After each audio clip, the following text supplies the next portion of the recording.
Hello everyone, welcome to Sipika Social Science classes. So dear students, today we are going to discuss our next topic, sale of surplus farm products. इससे पहले हम labour और capital के बारे में discuss कर चुके हैं कि लेबर कहाँ से आती है और जो फार्मर्स हैं वो कैपिटल को कैसे अरेंज करते हैं। आज के इस लेक्चर में हम डिस्कस करेंगे sale of surplus farm products. Surplus का मीनिंग क्या होता है? सबसे पहले तो मेन पॉइंट यही है कि सरप्लस क्या होता है। सरप्लस का मीन्स होता है एक्स्ट्रा। एक्स्ट्रा मीन्स जो चीज़, मान लो मेरे पास 5,000 रुपीज़ है और मैं 4,000 यूज़ कर चुकी हूँ, तो 1,000 मेरे पास सरप्लस है। उस सरप्लस का मैं क्या करूँगी? तो एक्स्ट्रा जो चीज़ हो, वो एक्स्ट्रा मनी भी हो सकता है, एक्स्ट्रा थिंग्स भी हो सकती है, कोई भी चीज़ एक्स्ट्रा हो सकती है, उसको हम बोलते हैं सरप्लस। पर अब बात कर रहे हैं विलेजर्स की, फार्मर्स की, तो उनके लिए सरप्लस क्या होगा? Farm products. तो sale of surplus farm product, अब देखते हैं कि कैसे सेल होती हैं। जो फार्म प्रोडक्ट्स जो किसानों के पास एक्स्ट्रा होता है, वो उसका क्या करता है? फार्मर्स प्रोड्यूस वीट, आपको पता है डिफरेंट डिफरेंट टाइप से क्रॉप्स को ग्रो करता है फार्मर। अब what do the farmer do with the wheat? अब मैंने यहाँ पर सिर्फ ये नहीं है कि मैंने यहाँ वीट लिखा तो आप यही सोचेंगे कि फार्मर सिर्फ वीट ही ग्रो करता है। मैंने एक एग्जाम्पल लिया है कि मान लो फार्मर्स वीट ग्रो करता है, लेट कर लेना यहाँ पर। तो what do the farmer do with the wheat? वो उस वीट का क्या करेगा?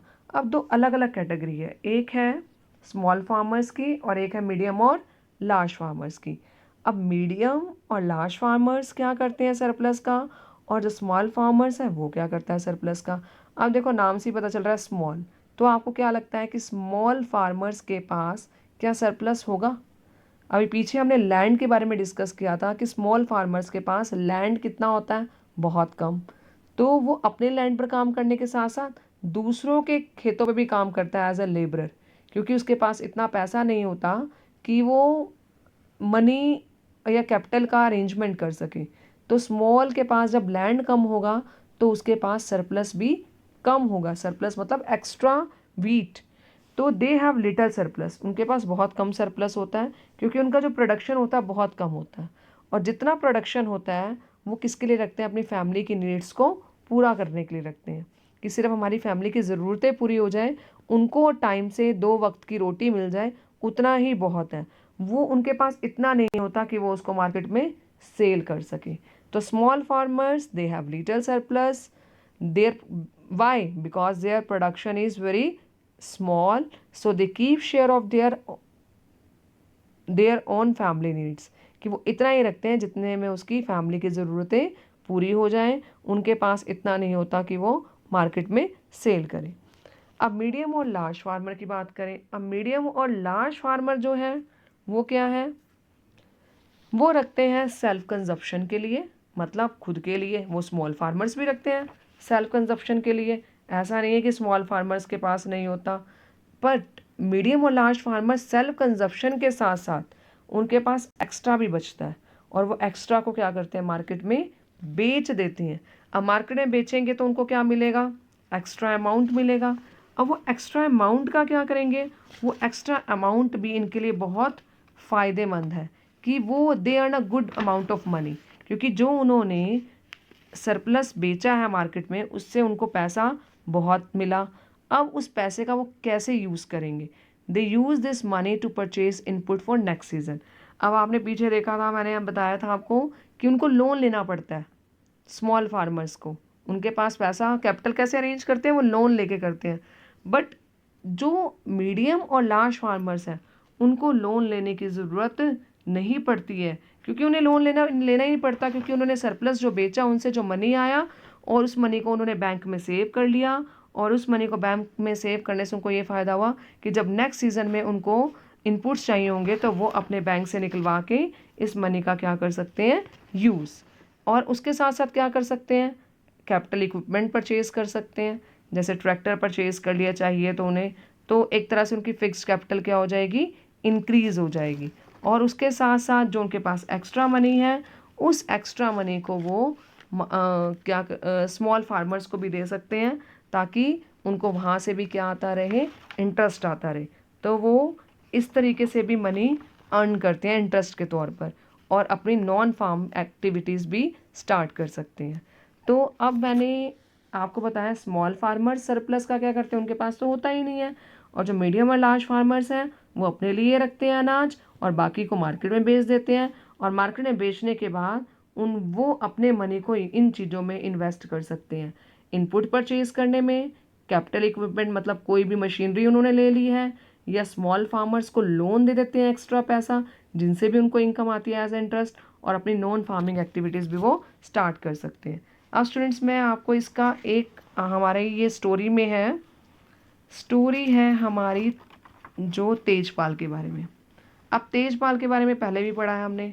तेजपाल एक लार्ज फार्मर है, उसके पास सरप्लस है 350 क्विंटल का। तो वो क्या करेगा, इस सरप्लस को बेच के आया वो रानीगंज मार्केट में, जिससे उसको अर्निंग बहुत अच्छी हुई। अब उसने क्या किया, उस अर्निंग को उसने बैंक में डिपॉजिट कराया, और नेक्स्ट टाइम अगर उसको ज़रूरत पड़ी तो उसने उसी से ही इनपुट भी परचेज़ किया। अब उसने इस मनी को सविता को भी दिया एज अ लोन, क्योंकि सविता के पास क्या था, सविता कौन थी, सविता एक स्मॉल फार्मर थी, और उसके पास अपना 1 हेक्टेयर लैंड था, बट उसके पास इतने पैसे नहीं थे कि उसके लिए वो बीज खरीदे, इनपुट्स खरीदे। तो वो क्या करती है, गोविंद से पैसे लेती है, 3000 रुपीज़ लेती है, और उसके पास उसके बाद आपने देखा होगा एग्री भी हो जाती है कि मैं 100 रुपीज़, जब हार्वेस्टिंग का सीज़न आएगा 100 रुपीज़ पर डे के अकॉर्डिंग आपके फील्ड पर काम करूँगी, जबकि एक लेबरर की जो वेजेस हैं वो 300 है, पर वो 100 पर करने के लिए राजी हो जाती है। तो तेजपाल ने क्या किया, उसने उस बैंक को, उस मनी को बैंक में डिपॉजिट भी करा दिया, उसके साथ साथ उसने सविता को लोन भी दे दिया। अब उसको लगा तेजपाल को कि मैं क्यों ना, मेरे पास इतनी अच्छी अर्निंग है, मैं इसका एक दूसरा ट्रैक्टर खरीद लूँ। अगर मैं दूसरा ट्रैक्टर खरीदूंगा तो इससे मेरी फिक्स कैपिटल क्या हो जाएगी, इंक्रीज हो जाएगी। और इसके साथ साथ तेजपाल ने अपनी अर्निंग को जो सेव किया था वो नेक्स्ट सीज़न के लिए रखा, क्रॉप को उगाने के लिए। और इसके साथ मैंने आपको बताया कई लोग क्या करते हैं, वो नॉन फार्मिंग एक्टिविटीज़ भी स्टार्ट कर देते हैं। अब ये तो हो गया तेजपाल का एग्जाम्पल। अब स्मॉल फार्मर्स, मैंने आपको सविता के बारे में तो बता ही दिया है कि सविता के पास पैसे नहीं थे, 1 हेक्टेयर लैंड था, 3000 वो तेजपाल से लेती है और उसके फील्ड पर 100 रुपये पर काम करने के लिए तैयार हो जाती है। और गोविंद के सन का भी ऐसा ही होता है, क्योंकि गोविंद के पास 2.25 एकड़ हेक्टेयर्स लैंड होती है, और उसके मरने के बाद उसके जो 3 बेटे होते हैं उसके पास कितनी आती है, 0.75 हेक्टेयर्स, मतलब 1 हेक्टेयर भी नहीं आती है। तो उनकी कंडीशन भी क्या, क्रिटिकल स्मॉल फार्मर जैसी, स्मॉल फार्मर ही हैं वो, क्योंकि उनके पास इतना लैंड नहीं है कि उससे वो उगाएं, फसल उगाएं और उसमें सरप्लस कुछ लें और उसको बेचें। उनके पास सिर्फ इतना ही है कि जितना वो अपनी फैमिली के सेल्फ कंजप्शन के लिए यूज़ कर सकते हैं। तो स्टूडेंट्स, जो ये सरप्लस फार्म प्रोडक्ट्स हैं ये स्मॉल फार्मर्स के लिए तो बिल्कुल नहीं है। ये किन के लिए, मीडियम और लार्ज फार्मर्स के पास, जिनके पास बहुत सारी ज़मीन होती है, वो अपने घर की ज़रूरतों को भी पूरा कर लेते हैं, उसके साथ साथ नेक्स्ट जो सीज़न होता है उसके लिए भी मनी सेव कर लेते हैं सरप्लस को बेच के। तो आई होप आपको इस लेक्चर में ये क्लियर हो गया होगा कि मीडियम और लार्ज फार्मर्स या स्मॉल फार्मर्स एक्स्ट्रा जो उनके पास सरप्लस आता है उसका क्या करते हैं, और उससे जो इनकम मिलती है उसका कैसे यूज़ करते हैं। तो स्टूडेंट्स, अब ये हमारा टॉपिक तो यहाँ पर फिनिश होता है। अब हम अपने जो लास्ट टॉपिक पढ़ना है हमने, वो है हमारा नॉन फार्मिंग एक्टिविटीज़ के बारे में, और वो जो वीडियो होगी इस चैप्टर के लास्ट वीडियो होगी, ठीक है। तो वो हम करेंगे नेक्स्ट लेक्चर में। Thank you.